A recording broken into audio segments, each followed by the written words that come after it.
Praise the lord. Hallelujah, hallelujah. ఈరోజు ప్రత్యేకంగా దివ్యవాణి TV ద్వారా దివ్యవాక్కును ఆలకిస్తున్నటువంటి మీ అందరికీ కూడా యేసుక్రీస్తు నామమున వందనములు సమర్పిస్తున్నా. ఈరోజు ప్రత్యేకంగా శర నుండి విడుదల, రోగము నుండి, బాధల నుండి, ఇక్కట్ల నుండి ఏ విధంగా మనం విడుదల పొందుతామో ఈరోజు ప్రత్యేకంగా ప్రభుదేవుడు మనకు తెలియపరుస్తూ ఉన్నాడు. ఈ యొక్క వాక్యమును ధ్యానించుకోవటానికి కావలసినటువంటి దేవుని యొక్క కృప, దేవుని యొక్క అభిషేకం మనందరి మీద దయచేయమని, అదేవిధంగా తల్లి మరియ మాత యొక్క ప్రార్థనా సహాయాన్ని కోరుకుంటూ ఈ యొక్క వాక్యాన్ని కొనసాగించుకుందాం.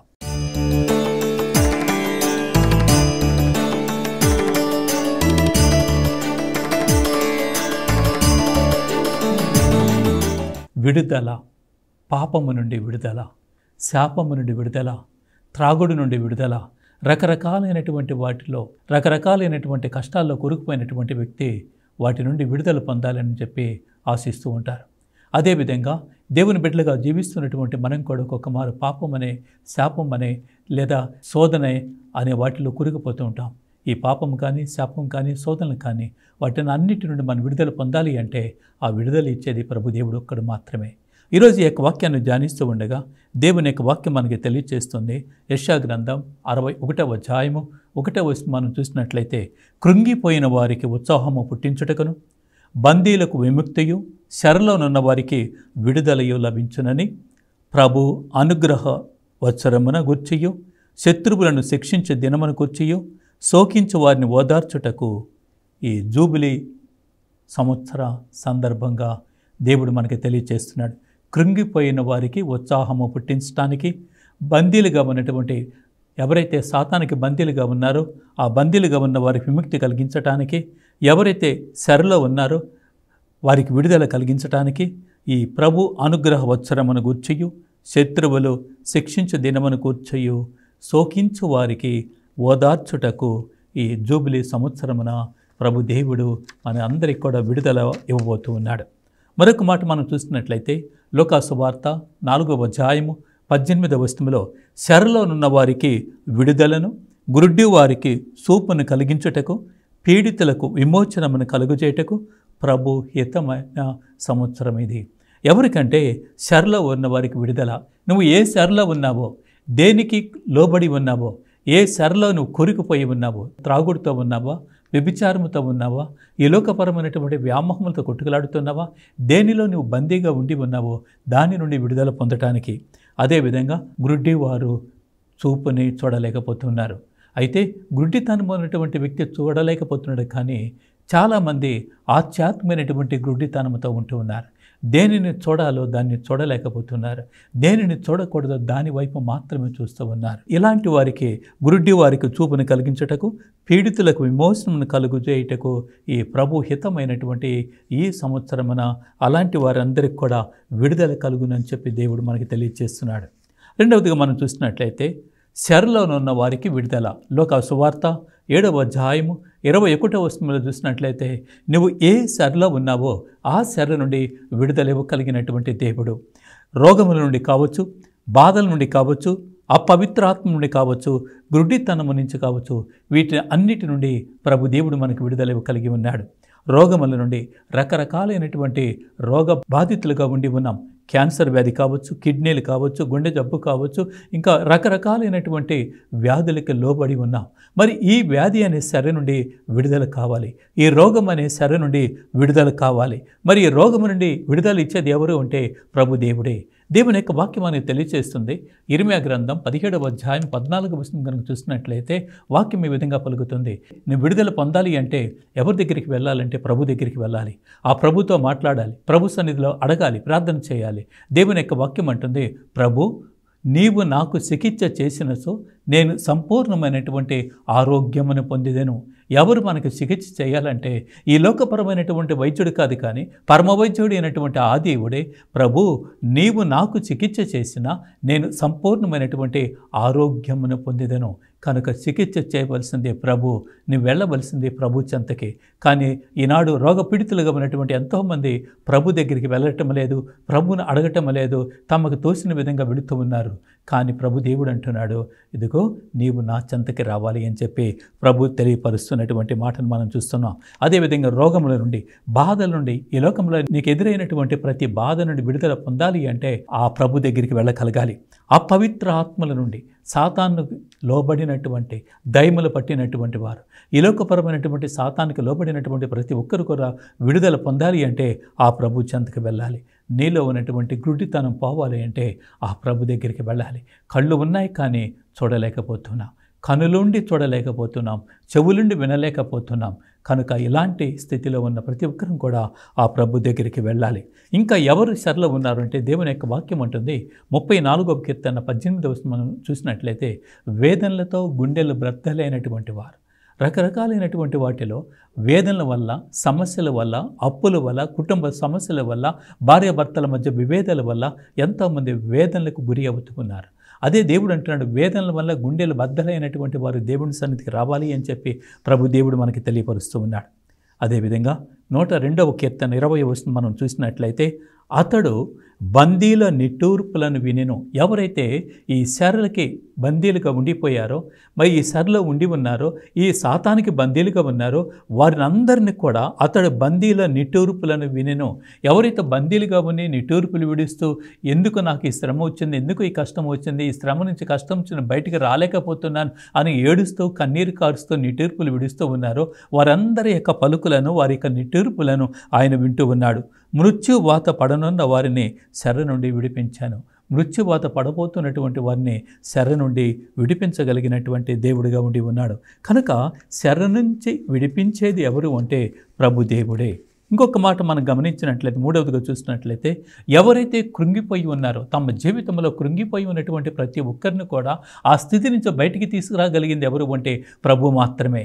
అందుకే దేవుని యొక్క వాక్యం అంటుంది, మత్తయి సువార్త 11వ అధ్యాయము 5వ వచనం మనం చూసినట్లయితే, గుడ్డివారేమో చూడలేకపోతున్నారు, కుంటివారేమో నడవలేకపోతున్నారు, చెవిటివారు వినలేకపోతున్నారు, కుష్టు రోగులేమో వ్యాధి నుండి విడుదల పొందలేకపోతున్నారు.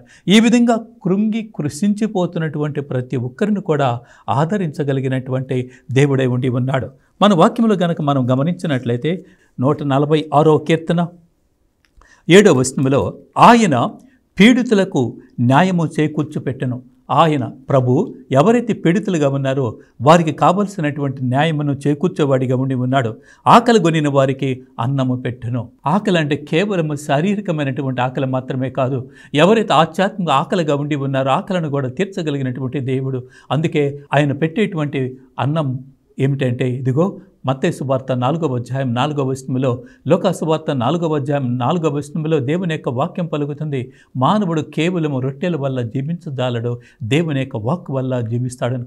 కనుక దేవుని యొక్క వాక్కు చేత ఆకలిని తీర్చగలిగినటువంటి వాడే ఉండి ఉన్నాడు. అదేవిధంగా గ్రుడ్డి వారికి చూపునొసుగును, కృంగిన వారు లేవనెత్తను, సజ్జనులను ఆదరముతో చూచును. గ్రుడ్డి వారికి, కృంగిపోయినటువంటి వారికి, సజ్జనులకు ఏ విధంగా వారి యొక్క దీవెనలు ఇస్తున్నాడో ప్రభు దేవుడు మనకి తెలియపరుస్తున్నాడు. అదేవిధంగా మరొక వాక్యం మనం చూసినట్లయితే 147వ కీర్తన 3వ వచనంలో, భగ్న హృదయులు బాధలు తీర్చి వారికి గాయములు కట్టును. భగ్న హృదయాలు. మనం ఈ లోకమ వైపు కనుక చూసినట్లయితే, ప్రేమించుకున్నప్పుడు, ప్రేమ విఫలమైనప్పుడు వారిని భగ్న హృదయాలుగా అంటున్నారు. కానీ ఇక్కడ భగ్న హృదయాలు అంటే దేవునికి దూరమైనటువంటి వారు, దేవుని ప్రేమించలేనటువంటి వారు, అంతవరకు దేవుని సన్నిధిలో ఉండి వారి జీవితంలో ఏర్పడినటువంటి లోటుపాట్లను బట్టి దేవుని ధిక్కరించి దేవునికి దూరమైనటువంటి వారు. ఎవరైతే దేవుని ప్రేమించక దేవునికి దూరమై భగ్న ప్రేమికులుగా ఉండి ఉన్నారో అలాంటి వారి యొక్క బాధలను తీర్చి వారి యొక్క గాయములను కట్టేవాడుగా ప్రభు దేవుడు ఉండి ఉన్నాడు. ఇంకా మనం గనుక చూసినట్లయితే యెషయా గ్రంథం 29వ అధ్యాయం 18వ వచనంలో అంటుంది, కృంగిపోయినటువంటి వారు, ఎవరైతే చెవిటివారుగా ఉండి ఉన్నారో, చెవిటివారుగా ఉన్నటువంటి వారు కూడా వింటారు అని వాక్యం తెలియజేస్తుంది. చెవిటివారు విందురు, వారు వాక్యములను చదువుతుండగా వాక్యమును విందురు అని చెప్పి వాక్యం అంటుంది. కనుక కృంగిపోయినటువంటి స్థితిలో ఉన్నటువంటి వారు కూడా, చెవిటివారుగా ఉన్నటువంటి వారు కూడా ఆ చెవిటితనం నుండి విడుదల పొంది వారు వాక్యమును వినగలరు. అదేవిధంగా దీనులు ప్రభును గాంచి ఆనందించెదరు. ఎవరైతే దీనావస్థలో ఉన్నారో వారందరూ కూడా ప్రభుని తెలుసుకొని ప్రభువుని గాంచి వారు ఆనందముతో ఉండేవారు అని చెప్పి దేవుని యొక్క వాక్యం అంటుంది. కనుక కృంగిపోయిన వారికి విడుదల ఇచ్చేటువంటి ఈ యొక్క సంవత్సరం, పడిపోయినటువంటి వారిని లేపేటువంటి సంవత్సరం. ఏ సంవత్సరం అంటే ఈనాడు మనం పిలుచుకుంటున్నటువంటి ఈ యొక్క జూబిలీ సంవత్సరం. ఈ జూబిలీ సంవత్సరంలో ఊహించినటువంటి సంఘటనలను, ఊహించినటువంటి కార్యములను చూడబోతున్నాం. శర నుండి అనేక మందిని విడుదలను ఇవ్వబోతున్నాడు ప్రభు దేవుడు. అదేవిధంగా 4వదిగా మనం చూసినట్లయితే అపోస్తల కార్యములు 26వ అధ్యాయము 18వ వచనం మనం చూసినట్లయితే హిత సంవత్సరం లేదా ఈ జూబిలీ సంవత్సరం నాడు వారికి కన్నువిప్పు కలిగించి అంధకారము నుండి వెలుగులోనికి, పిశాచ ప్రభావము నుండి దేవుని వైపుకు వారిని మందలింపవలెను. అప్పుడు నా యందలి విశ్వాసము వలన వారి పాపములు క్షమింపబడెను. వారు ఎన్నుకొనబడిన దేవుని ప్రజల్లో లెక్కింపబడుదురు. ఈ యుద్ధ సంవత్సరంలో దేవుడు చేయబోతున్న కార్యం ఏమంటే వారికి కనువిప్పు కలిగించి. ఎవరికి కనువిప్పు అంటే ఎవరైతే దేవునికి దూరం అవుతూ ఉన్నారో, ఎవరైతే దేవునికి వ్యతిరేకమైనటువంటి కార్యములు చేస్తూ ఉన్నారో, వెళ్ళకూడనటువంటి స్థలములకు వెళుతూ ఉన్నారో, చూడకూడనటువంటి వాటిని చూస్తూ ఉన్నారో, దేవుని ధిక్కరిస్తూ ఉన్నారో, దేవుని వాక్యముకు లోబడకుండా ఉండి ఉన్నారో వారికి కనువిప్పు కలిగించి అంధకారము నుండి వెలుగులోనికి, చీకటిలో నుంచి వెలుగులోనికి, శర నుండి వెలుగులోనికి విడుదలనిచ్చి పిశాచ ప్రభావము నుండి దేవుని వైపుకు వారిని మరల్చవలెను. అంటే ఎవరైతే ఈ విధంగా సాతానికి లోబడి ఉన్నారో వారందరినీ కూడా దేవుని వైపు మరల్చాలి. ఈ నూతన సంవత్సరంలో, ఈ జూబిలీ సంవత్సరంలో, హిత సంవత్సరంలో చేయవలసింది ఏమిటంటే అలాంటి స్థితిలో ఉన్న ప్రతి ఒక్కరిని కూడా ప్రభు వైపు మరల్చగలగాలి. అప్పుడు నా యందలి విశ్వాసము వలన వారి పాపములు క్షమింపబడెను. ఎప్పుడైతే వారు నా యందు వస్తారో, నా వైపు వస్తారో, నా యందు ఉన్నటువంటి విశ్వాసము వలన వారి పాపములు క్షమింపబడెను. వారు కూడా ఎన్నుకొనిన దేవుని ప్రజల్లో లెక్కింపబడతారు. ఇంతవరకు శరలో ఉండి దేవునికి దూరమై ఉన్నారేమో, ఇంతవరకు లోకపరమైనటువంటి పాపములతో నింపబడి దేవునికి దూరమై ఉన్నారేమో, దేవుని సన్నిధికి రానటువంటి అన్నిల వలె ఉండి ఉన్నారేమో. ఇప్పుడు వాటిని అన్నింటి విడుదల పొందిన తర్వాత వారు ఎన్నుకొనబడిన దేవుని ప్రజలలో లెక్కింపబడుదరు ఈ యొక్క జూబిలీ సంవత్సరం అని చెప్పి ప్రభు దేవుడు మనకి తెలియజేస్తూ ఉన్నాడు. మరి ఈ యొక్క జూబిలీ సంవత్సరంలో ఈ శర నుండి ఏ విధంగా విడుదల పొందుతారు అని చూసినట్లయితే 5వదిగా మనం చూస్తే భూతముల నుండి విడుదల. కొంతమంది భూతానికి లోబడుతూ ఉన్నారు, సాతానికి లోబడుతూ ఉన్నారు. కొంతమందికి దైమ పట్టింది అంటున్నాం, సాతాను. మరి అలాంటి స్థితి నుంచి విడుదల కలుగుతుంది అని చెప్పి దేవుని యొక్క వాక్యం అంటుంది. దివ్య వాక్కును ఆలకిస్తున్నటువంటి సమయంలో కొద్ది సమయము విరామం తీసుకుందాం.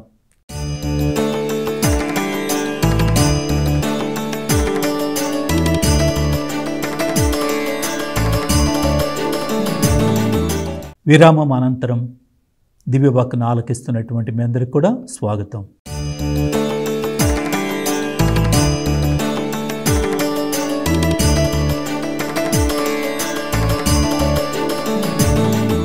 మన వాక్యంలో గమనించినట్లయితే లోకాసు వార్త 8వ అధ్యాయము 27వ వచనం నుంచి కనుక మనం చూసినట్లయితే అక్కడ ఒక యువకుని చూస్తూ ఉన్నాం.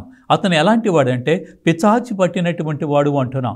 పిశాచి పట్టినటువంటి వాడు ఎక్కడ ఉంటున్నాడంటే ఊరు బయట ఉన్నటువంటి సమాధుల్లో ఉంటున్నాడు. ఆ సమాధుల్లో ఏ విధంగా ఉన్నాడంటే సంకెళ్ళు వేసి ఉన్నాయి, గొలుసులతో కట్టిపోయి ఉన్నాడు. అలాంటి ప్రదేశానికి ప్రభు వెళుతూ ఉన్నాడు. ఆ ప్రభు వెళ్ళినప్పుడు ఆ ప్రభువును చూస్తూ అతను అంటున్నాడు, నన్ను నీవు హింసించవద్దు అంటున్నాడు. ప్రభు అడుగుతున్నాడు, నువ్వు ఎవరు అంటే ఆయన అంటున్నాడు, నేను ఎవరిని అంటే నేను ఒక్కడిని కాదు, నేను దళమని అంటున్నాడు. అనేక మందితో కూడినటువంటి ఆ దయ్యం, నేను దళముని అని చెప్తూ ఉన్నాడు. ఆయన ఏ విధంగా ఉన్నాడంటే ఇనప గొలుసులతో బంధించి ఉన్నాడు, ఇనప గొలుసులతో కట్టివేయబడి ఉన్నాడు. అనేక మందితో కూడినటువంటి ఒక దళముగా ఉన్నటువంటి ఒక వ్యక్తి. ఆ తర్వాత ప్రభు అతన్ని ఆ యొక్క భూతము నుండి, దయ్యము నుండి విడుదలను ఇస్తూ ఉన్నాడు. భూతము నుండి పారిపోమంటున్నాడు. అప్పుడు మేము ఒక్కడిని కాదు దళమాన్ని పలికినప్పుడు చివరికి వారు అక్కడ ఉన్నటువంటి పందుల్లోకి వెళ్ళిపోతూ ఉన్నారు. ఆ భూతము అతను విడిచిపోయిన తర్వాత ఆ దయ్యము పట్టినటువంటి వ్యక్తి మంచి వస్త్రములను ధరించి స్వస్థుడై ఉండటం చూసి అక్కడ ఉన్నటువంటి వారందరూ చూసి ఆశ్చర్యపోతున్నారు. ఎందుకంటే అంతవరకు దయ్యము పట్టినటువంటి వ్యక్తిగా, గొలుసుల చేత కట్టబోయబడినటువంటి వ్యక్తిగా, తనను తాను హింసించుకున్నటువంటి వ్యక్తిగా ఉండి ఉన్నాడు. కానీ ఎప్పుడైతే ఆ శర నుండి విడుదల పొందిందో, సాతానుని శర నుండి దేవుడు విడుదలనిచ్చాడో, అతడు ఒక నూతన వ్యక్తిగా మారిపోయాడు. నూతన వస్త్రములను ధరించి అక్కడ ఉండి ఉండగా ఎవరు కూడా అతన్ని గుర్తించలేనటువంటి స్థితిలో ఉండి ఉన్నారు. కనుక ఎప్పుడైతే శర నుండి విడుదల వస్తుందో, సాతాను నుండి విడుదల వస్తుందో, నువ్వు ఒక నూతన వ్యక్తిగా మారిపోతావు, నూతనమైనటువంటి వ్యక్తిగా మారిపోతావు. ప్రభు దేవుడు నిన్ను నన్ను చూసి కోరేది ఏమిటంటే, నీ పాత స్థితిని వదిలిపెట్టి ఒక నూతనమైనటువంటి వ్యక్తిగా నువ్వు ఉండాలని చెప్పి ప్రభు దేవుడు కోరుతూ ఉన్నాడు. ఒక నూతనమైనటువంటి వ్యక్తిగా ఉండాలి. దేవుని యొక్క వాక్యం మనం గమనించినట్లయితే యెషయా గ్రంథం 43వ అధ్యాయం 18వ వచనంలో మనం చూసినట్లయితే, నువ్వు పాత ఆలోచనలు వదిలిపెట్టి నూతనమైనటువంటి ఆలోచనలు, నూతనమైనటువంటి కార్యములు జరుగునట్లుగా నువ్వు ప్రవర్తించాలి అని చెప్పి ప్రభు దేవుడు అంటున్నాడు. పాత సంగతులు గతించినాయి, నూతన ఆలోచనలతో నింపబడాలి, నూతన సంగతులను ఎందుకు జరుగుతాయని చెప్పి ప్రభు దేవుడు మనకి ఎరుకపరుస్తూ ఉన్నాడు. కనుక పాత స్థితిని వదిలిపెట్టాలి. ఇక్కడ మనం గమనించినట్లయితే అతడు పాత స్థితిని వదిలిపెట్టాడు. దైవం పట్టినటువంటి వ్యక్తి ఒక నూతన వ్యక్తిగా మారిపోయాడు. మంచి వస్త్రములను ధరించి స్వస్థుడై ఉన్నటువంటి అతన్ని చూసి అక్కడ ఉన్నటువంటి వారందరూ కూడా ఆశ్చర్యపోతారు. అదేవిధంగా ఈనాడు గమనించినట్లయితే నిన్ను నన్ను చూసినటువంటి తోటి వారు కూడా ఆశ్చర్యపోతున్నారు. ఎందుకంటే గత జీవితం మనం పరిశీలన చేసినట్లయితే నా యొక్క జీవితం ఏ విధంగా ఉండి ఉన్నదో ఒకసారి గమనించవచ్చు. ఈనాడు కొన్ని సంవత్సరాల క్రితం చూసినట్లయితే నీవు నేను ఒక పాపిగా ఉన్నామేమో, ఈ లోకపరమైనటువంటి వ్యామోహములతో కొట్టుకుపోయేటువంటి వ్యక్తులుగా ఉన్నామేమో, ఒక త్రాగుబోతుగా, ఒక తిరుగుబోతుగా, ఒక మోసగారిగా ఉండి ఉన్నామేమో. అయినప్పటికీ ప్రభు దేవుడు నిన్ను నన్ను మన్నించి క్షమించి ఒక నూతనమైనటువంటి స్థితిలోనికి తీసుకొని వచ్చి ఈనాడు దేవుని సన్నిధిలో ఉండగలిగినటువంటి కృపను దేవుడు దయచేస్తూ ఉన్నాడు. కనుక నా దేవాది దేవునికి మనం కృతజ్ఞత వందనము సమర్పించుకోవాలి. నూతనమైనటువంటి వస్త్రములను తొలగి స్వస్థుడై ఉండగా అతను చూసి అందరూ ఆశ్చర్యపోయిరి అని వాక్యం అంటుంది. అదేవిధంగా శర నుండి విడుదల పొందాలి అంటే సాతాను నుండి విడుదల పొందాలి. సాతానుని శర నుండి విడుదల పొందాలి. ఎంతోమంది సాతానుకు లోబడుతూ ఉన్నారు. ఎవరు చెప్పుకోరు మాకు సాతాను నాలో ఉందని. కానీ మనం చేసేటువంటి పనుల వల్ల, క్రియల వల్ల, చూపుల వల్ల, చేష్టల వల్ల ఇదిగో సాతాను నీలో ఉంది అని చెప్పగలిగినటువంటి స్థితిలో ఉండి ఉన్నాం. మొదటి సమూయేలు గ్రంథం 16వ అధ్యాయం 23వ వచనం మనం గమనించినట్లయితే, దావీదు సితారా పుచ్చుకొని పాట వాయించుతుండగా సౌలు ఉపశాంతి పొందేవాడు. దుష్టాత్మ సౌలు నుండి విడిపోయేది. అంటే సౌల్లో ఒక దుష్టాత్మ అనేది ఉంది. ఆ దుష్టాత్మ వచ్చినప్పుడు అక్కడ ఉన్నటువంటి దావీదు సితార వాయిస్తూ ఉంటే సాతాను అతని నుంచి వెళ్ళిపోయేది. అదేవిధంగా మన జీవితంలో కూడా ఇలాంటి స్థితి ఉండి ఉన్నదేమో, ఇలాంటి సాతాను మన జీవితంలో కూడా ఉండి ఉన్నదేమో. మన జీవితము, మన ప్రవర్తన, మన మాటలు, మన చేతలు ఇవన్నీ చూసినప్పుడు మనము కూడా సాతానికి లోబడుతున్నామేమో, సాతాను క్రియలకు లోబడుతున్నామేమో, పాపానికి దాసులవుతున్నామేమో, పాపము వైపు మగ్గుతున్నామేమో అని ఒక్కసారి మనం ఆలోచన చేయాలి. ఎందుకంటే ప్రభు దేవుడు అంటున్నాడు, నువ్వు పాపానికి దాసుడు కావద్దు అంటున్నాడు, పాపానికి దూరంగా ఉండాలి అంటున్నాడు. కానీ ఒక్కొక్క మారు మనము తెలిసి కూడా పాపము చేస్తూ ఉన్నాం. ఇది తప్పు అని తెలిసి కూడా ఆ తప్పుని చేయటానికి ఏమాత్రం కూడా వెనకాడటం లేదు. దావీదు మహారాజు ఒక స్త్రీని చూసినప్పుడు ఆ స్త్రీని చూసి అది తప్పు, ఆ విధంగా ఒక స్త్రీని చూడటం ఒక రాజుగా మరీ ముఖ్యంగా అది తప్పు అని తెలిసినటువంటి రాజు ఆమెతో పాపం చేస్తూ ఉన్నాడు. అదేవిధంగా మనం కూడా ఈ లోకపరమైనటువంటి వ్యామోహంతో కొట్టుకుపోతూ చేయకూడనటువంటి కార్యములు చేస్తూ ఉన్నామేమో, చేయకూడనటువంటి పనులు చేస్తూ ఉన్నామేమో, వెళ్ళకూడనటువంటి స్థలముల్లోనికి వెళుతూ ఉన్నామేమో, మాట్లాడకూడనటువంటి వ్యక్తులతో మాట్లాడుతూ ఉన్నామేమో. ఒకవేళ మనం గనక అలాంటి శోధనలో లేదా అలాంటి పాపములో గనక పడిపోతే ప్రభు దేవుడు పలుకుతున్నటువంటి మాట ఏమిటంటే, మీరు అలాంటి పాపమునకు మీరు దాసులు కావద్దు అని చెప్పి ప్రభు దేవుడు మనకి తెలియజేస్తున్నాడు. మీరు పాపమునకు దాసులు కావద్దు. రోమీయుల పత్రిక 6వ అధ్యాయము 17వ వచనం మనం చూసినట్లయితే, ఏలన ఒకప్పుడు మీరు పాపమునకు దాసులు, కానీ ఇప్పుడు మీరు అప్పగింపబడిన బోధనలోని సత్యములకు మీరు హృదయపూర్వకముగా విధేయులైతిరి. ఒకప్పుడు మీరు పాపమునకు దాసులు అంటున్నాడు. మరి ఈ మాట మనల్ని గురించి పలుకుతున్నాడేమో ప్రభు దేవుడు. ఏదో చేయాలనే తలంపుతో, ఆలోచనతో వెళ్ళకూడనటువంటి స్థలములోనికి వెళుతూ చూడకూడనటువంటి దృశ్యములను చూస్తూ పాపమునకు లోబడి ఉన్నామేమో. అందుకే ప్రభు దేవుడు అంటున్నాడు, ఇదిగో మీరు పాపమునకు దాసులైతిరి అంటున్నాడు. మరి ఈ మాట మనకు వర్తిస్తుందా? పాపానికి దాసులమయ్యామనేది ఒక్కసారి మనం ఆలోచన చేయగలగాలి. మీరు పాపమునకు దాసులైతిరి, మీకు అప్పగింపబడిన బోధనలలోని సత్యములకు మీరు హృదయపూర్వకముగా విధేయులైతిరి. కనుక దేవుని కృతజ్ఞతలు. ఎందుకంటే ఒకప్పుడు పాపమునకు దాసులైనటువంటి వారు ఈనాడు ఆ పాపాన్ని వీడి దేవునికి దాసులుగా మారుతూ ఉన్నాం. కనుకనే ప్రభువుకి అక్కడ మన కృతజ్ఞతలు సమర్పిస్తున్నాం. 19వ వచనం చూసినట్లయితే రోమీయుల పత్రిక 6వ అధ్యాయము 19వ వచనం. సహజముగా మీరు పరిమితులగుటచే నేను మానవరీతిగా మాట్లాడుచున్నాను. ఒకప్పుడు మీరు దుష్కార్యములు చేయుటకై అపవిత్రతకు దుష్టత్వమునకు మీ అవయవములను అప్పగించితిరి. ఒకప్పుడు మన జీవితం ఏ విధంగా ఉందంటే ఈ లోకపరమైనటువంటి వ్యామోహముతో కూడినటువంటి జీవితం, ఈ లోకపరమైనటువంటి ఆలోచనలతో కూడినటువంటి జీవితం. ఆ విధంగా జీవిస్తున్నటువంటి మీరు దుష్కార్యములు చేయుటకు అపవిత్రతకు దుష్టత్వమునకు మీ అవయవములను అప్పచెబితిరి. ఇది మన యొక్క వ్యక్తిగత జీవితాన్ని పరిశీలన చేసుకుంటే ఇది నిజమేనేమో, ఈ విధంగా మనం ప్రవర్తించామేమో. అయితే ఆ విధంగా ప్రవర్తించే పాపము కట్టుకున్నట్లయితే ఈరోజు పాప మన్నింపును పొందాలి అని చెప్పి ప్రభు దేవుడు మనకి తెలియజేస్తూ ఉన్నాడు. మీరు పాపమునకు దాసులై ఉన్నప్పుడు నీతి విషయమున విచ్చలవిడిగా ఉంటారు. పాపమునకు దాసులైనప్పుడు అంటే పాపానికి లోబడినప్పుడు, పాప క్రియలో పాలు పంచుకుంటున్నప్పుడు ఇదిగో మీరు ఇకలోకపరమైనటువంటి నీతికి దాసులుగా అప్పగించి పవిత్రులు కావలేను. కనుక అలాంటి వదిలిపెట్టి దేవునికి పవిత్రులుగా ఉండాలి అని చెప్పి ఈ యొక్క వాక్యం ద్వారా దేవుడు మనకి తెలియజేస్తూ ఉన్నాడు. కనుక పాపము నుండి విడుదల పొందాలి అని చెప్పి ప్రభు అంటున్నాడు. పాపమునకు మీరు దాసులు కావద్దు అని చెప్పి ప్రభు దేవుడు పలుకుతూ ఉన్నాడు. కనుక ఇంకా ఎలాంటి సాతానికి మనం లోబడినప్పుడు సాతాన్ నుంచి విడుదల పొందాలి అని చెప్పి ప్రభు దేవుడు మనకి తెలియజేస్తూ ఉన్నాడు. అపోస్తుల కార్యములు 13వ అధ్యాయము 10వ వచనం మనం చూసినట్లయితే ఒక మాంత్రికునికి విడుదలను ఇస్తూ ఉన్నారు అక్కడ ఉన్నటువంటి పౌలు గారు. మాంత్రికునితో, సైతాను పుత్రుడా, నీవు అన్ని విధములైన కపటములతోనూ మోసములతోనూ నింపబడి ఉన్నావు. దేవుని హస్తము నీపై పడనున్నది, కొంతకాలము గ్రుడ్డివాడిగా ఉండవు అని చెప్పినప్పుడు ఆ సాతాను ఆయన నుంచి వెళ్ళిపోతుంది. సాతానుకి బందీలుగా మారిపోతున్నాం. కనుక ఆ స్థితి నుంచి బయటికి రావాలి అని చెప్పి, అదేవిధంగా రోగము నుండి విడుదల, రోగం అనే శర నుండి విడుదల పొందాలి. లోకాసు వార్త 13వ అధ్యాయము 12వ వచనం మనం చూసినట్లయితే నడుము వగ్గినటువంటి స్త్రీని ఏ విధంగా దేవుడు యేసు ప్రభు స్వస్థపరుస్తూ ఉన్నాడో అక్కడ వాక్యంలో చూస్తున్నాం. 18 సంవత్సరాల నుంచి అపవిత్రాత్మతో నింపబడినటువంటి వంగబడినటువంటి ఆ స్త్రీని దేవుడు స్వస్థపరుస్తూ ఉన్నాడు. ఎప్పుడైతే ఆయన తన చేతులు పెడుతూ ఉన్నాడో ఆమె స్వస్థపరచబడుతుంది. అదేవిధంగా అపోస్తల కార్యములు 9వ అధ్యాయము 18వ వచనం మనం చూసినట్లయితే కన్నుల నుండి విడుదల. కన్నులు మనం ఈ లోకపరమైనటువంటి వాటిని చూడటానికి దేవుడు ఇచ్చాడు. కానీ మనం ఈ లోకపరమైనటువంటి వాటిని కాక చూడకూడనటువంటి దృశ్యాలు చూస్తూ పాపంలో పడిపోతూ ఉన్నాం. అదేవిధంగా కన్నుల నుండి పౌలు గారు అపోస్తుల కార్యములు 9వ అధ్యాయంలో సౌలు కన్నుల నుండి చేప పలుసులు వంటివి రాలి క్రింద పడగా అతనికి మరలా చూపు వచ్చను. అంతకుముందు చూపు ఉంది, అంతకుముందు చూస్తూ ఉన్నాడు. అయితే ఇప్పుడు జరిగింది ఏమిటంటే అతను చూపు మరలా వచ్చింది. అప్పటి చూపుకి ఇప్పుడు చూపుకి వ్యత్యాసం ఏమిటంటే అప్పుడేమో ఈ లోకపరమైన వాటిని చూస్తూ ఉన్నాడు.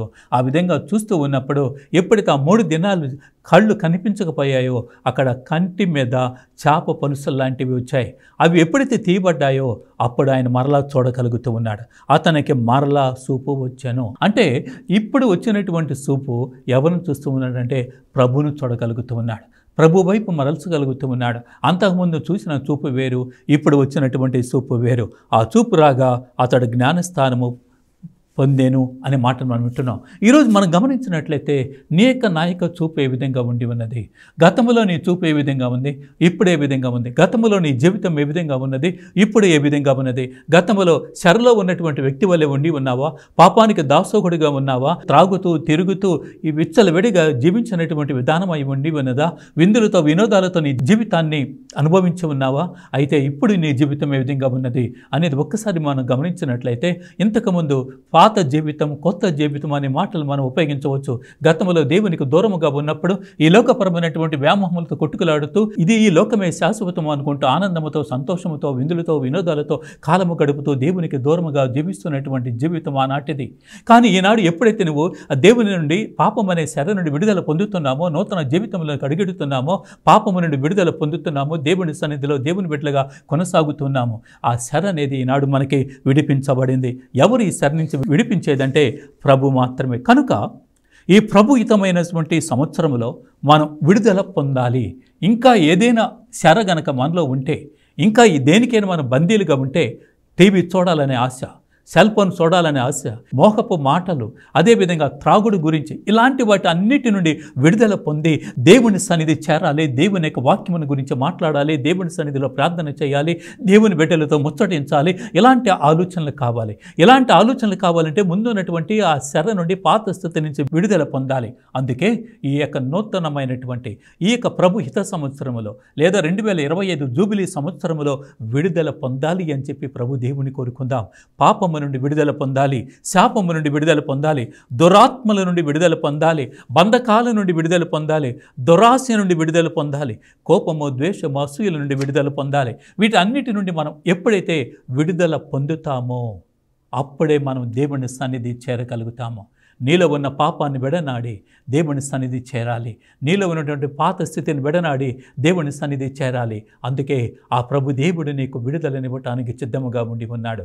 కనుక హిత సంవత్సరం, ఈ జూబిలీ సంవత్సరం యెషయా గ్రంథం 61వ అధ్యాయం 1వ వచనంలో పలికిన విధంగా ఆ విడుదల నీవు నేను పొందుకోవాలని చెప్పి ఆశిద్దాం.